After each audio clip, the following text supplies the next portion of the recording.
Hey guys, Sean here. Welcome to part 3 of my Star Wars series review. This part will be on the original trilogy, episodes 4, 5, and 6. But first, I will start with episode 4. This was released back in 1977, originally simply titled Star Wars. It was retitled in the 1980s with the episode 4, A New Hope. I guess subtitle if you like attached to it. Um, it was written and directed by George Lucas. This was the first movie of the Star Wars series that he did, and he only did 4 of them. This is the first installment of the series, chronologically the fourth, if you count the prequels. Though most people for some reason don't, and that's fine. It stars Mark Hamill, Harrison Ford, Carrie Fisher, and Alec Guinness, David Prowse, Anthony Daniels, Peter Cushing, Kenny Baker, and Peter Mayhew. Those people co-star in supporting roles. The plot focuses on the Rebel Alliance led by Princess Leia and its attempt to destroy the Galactic Empire's space station, the Death Star. This conflict disrupts the isolated life of farmhand Luke Skywalker, who inadvertently acquires a pair of droids that possess stolen architectural plans for the Death Star. When the Empire begins a destructive search for the missing droids, Skywalker agrees to accompany Jedi Master Obi-Wan Kenobi on a mission to return the Death Star plans to the Rebel Alliance and save the galaxy from tyranny of the Galactic Empire. Like I said, this was released back in 1977 with a runtime of about 2 hours and 24 minutes. Like I said, my review is based on the special editions that were released back in 2004. And I have to say, this is a really good movie. I quite enjoy it. It's a fun movie. It is a bit on the fast-paced side, which is not a problem considering back then George Lucas was always abdicating, faster and more intense, which is fine. But yeah, I do quite enjoy this movie. It's a very fun movie. The villain Darth Vader is kind of the main antagonist of this film, although he's not really the main antagonist of the entire series. That is or at least the first 6 movies, I should say. That is Emperor Palpatine, who for some reason does not appear in this movie, but is mentioned. And Vader in suit form is played by David Prowse, and is in all 3 of the original movies. In episode 3, though, they physically made a suit for Hayden Christensen so that he could be put into the suit, although they added like lifts in the boots and stuff to bring him up to the same height as Prowse was, which I thought was really cool. But I'm reviewing it from 4. So yeah, I do like this movie. I think it's really well done. It started the series off on a great note, I think. Normally when I watch these movies, I watch them chronologically. And speaking of chronologically, when I first saw these movies, I actually started chronologically, with the exception of this and Revenge of the Sith. Because this one, when I was in school, they were playing this on the television because we used to watch like news shows in class or something, whatever. And so one of the teachers brought this in to I guess play over the entire school. And so I watched this one in the school and didn't see Revenge of the Sith until the theater.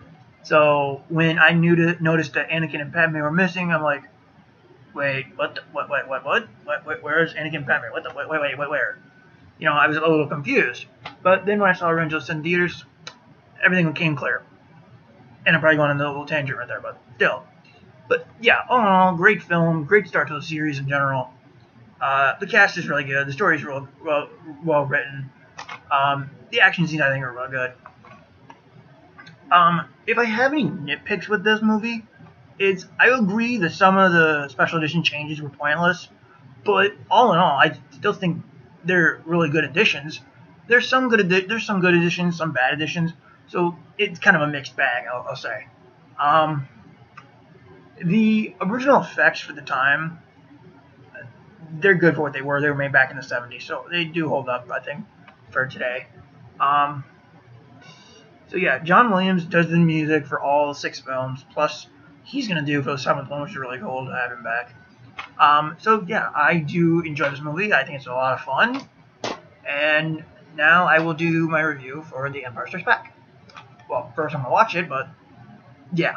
So I'm gonna watch Empire Strikes Back and then do my review on it. So I'll see you guys then. Bye bye. Hey guys, I'm here with I'm here now with my review of The Empire Strikes Back. Um, Star Wars Episode 5, The Empire Strikes Back, was originally released in the year 1980 under the title simply The Empire Strikes Back. Um, it was directed by Irvin Kershner. It is the first movie not directed by George Lucas. The first of 3 now, if you count the upcoming Episode 7. Or being promoted as just Star Wars Force Awakens. Anyway, it was directed by Irvin Kershner, written by Lee Brackett and Lawrence Kasdan, from a story by George Lucas, who also served as executive producer. This is the second released movie in the series, which also is the 5th chronologically. It stars Mark Hamill, Harrison Ford, Carrie Fisher, Billy D. Williams, Anthony Daniels, David Prowse, Kenny Baker, Peter Mayhew, and Frank Oz. This is set 3 years after the events of A New Hope. The Galactic Empire is under leadership of the villainous Darth Vader, and the Emperor.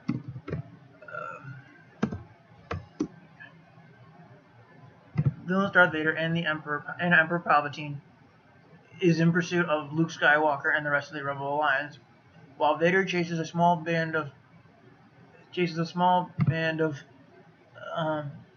friends, Han Solo, Princess Leia Organa, and others across the galaxy. Luke studies the Force under Jedi Master Yoda. When Vader captures Luke's friends, Luke must decide whether to complete his training and become a full Jedi Knight, or to confront Vader and save them. So, what do I think of this movie? I really like it. I think it's a very enjoyable movie. I usually watch these movies. I usually watch the special edition. So I think this is a really fun movie. Some hail it as the best in the series. I respectfully disagree with that one, because I think the best in the series to me is actually Revenge of the Fallen. Or not Revenge of the Fallen, that's Transformers. But Revenge of the Sith. I think Revenge of the Sith is the best in the series, but that's just me. However, I would put this at number 2 as best in the series, if that makes any sense. I think this is a movie is a lot of fun. There were some special edition changes. I'm not going to list them all, because now I have to list them all for these ones too, but I'm not. But I will acknowledge a couple right now. They do switch the Emperor in this movie from, I think the person's name is Clive Revel and Elaine Baker, because it was basically a woman in prosthetic makeup or something or whatnot, and with apparently monkey eyes, like literally disturbing. And then they had, I think, someone named Clive Revel do the voice, but in the special edition they changed it to Ian McDiarmid, who plays the Emperor in Return of the Jedi and Star Wars prequels, which I thought was a very welcome change, because me being a fan of the prequels, I appreciate continuity. I mean, not that there's much continuity in general, but I do appreciate the change that they put in. And there was also another change, not for the sake of continuity. Well, actually, a couple were just a couple, I think, for the sake of continuity, which was the Emperor change, and then they changed the voice of Boba Fett from someone named Jason Wingreed to Tamora Morris from episodes 2 and 3. So Boba now has the same voice as his father, which you really didn't need to change that one, but it is still a cool change in my opinion. Even though it didn't really need to be changed. Another thing that I noticed that was at the end when Vader is boarding his shuttle or his Star Destroyer, that is taken from an alternate shot or of alternate like angle or whatever of pretty much Vader's first scene in Return of the Jedi when he's getting off his shuttle onto the new Death Star. So yeah, the scene where Vader is getting on his Star Destroyer in this movie is actually taken from Return of the Jedi, which I kind of thought was really funny. Um, so yeah, and speaking of Return of the Jedi, I will review that movie right now, or watch it right now and then review it. Bye. Hey guys, it's episode 6 time. But seriously, I'm here to review the 6th movie in the Star Wars series. Well, chronologically, it's third released. Um, so yeah, Star Wars Episode 6, Return of the Jedi, released originally in 1983 under the title simply Return of the Jedi. It was directed by Richard Marquand. The screenplay was written by Lawrence Kasdan and George Lucas, from a story by George Lucas, who was also the executive producer. It was the third movie from film. It was the third movie released in the series, and the first to use THX technology. The film was set a year after Episode 5. The film stars Mark Hamill, Harrison Ford, Carrie Fisher, Billy D. Williams, Anthony Daniels, David Prowse, Kenny Baker, Peter Mayhew, and Frank Oz. Anyway, so the story goes: the evil galactic empire, under the direction of the ruthless Emperor Palpatine, is constructing a second Death Star in order to crush the Rebel Alliance once and for all. Since Palpatine plans to personally oversee the final stages of its construction, the Rebel fleet launches a full-scale attack on the Death Star in order to prevent its completion and kill Palpatine, effectively bringing an end to the Empire's hold over the galaxy. Meanwhile, Luke Skywalker, the Rebel leader and Jedi apprentice, struggles to bring Darth Vader, whom he has learned is actually his father, Anakin, and himself, a fallen Jedi, back from the dark side of the Force. So, what do I think of this movie? Well, I think it's a fun movie. Like the other 5 movies, I think they're all fun movies. This was actually, not counting The Empire Strikes Back Special Edition, this was Ian McDiarmid's first appearance as Palpatine. Like, not counting the special edition of this. This was the first appearance of Ian McDiarmid as Palpatine, which I thought was really cool. So yeah, this is basically the final movie of the original trilogy. It basically ends the series as of now, not counting Episode 7. It ends the series perfectly, which is why I honestly, even though I am, kind of excited for Episode 7, I honestly think the series should have ended chronologically with this one. But just me. I do like this movie. I think it's very fun. One of the things I've heard about this movie is that the opening scene with Jabba the Hutt, or actually here, Jabba the Hutt, goes on a little long. Which, to be fair, I will agree with that one, that it does go on a little long.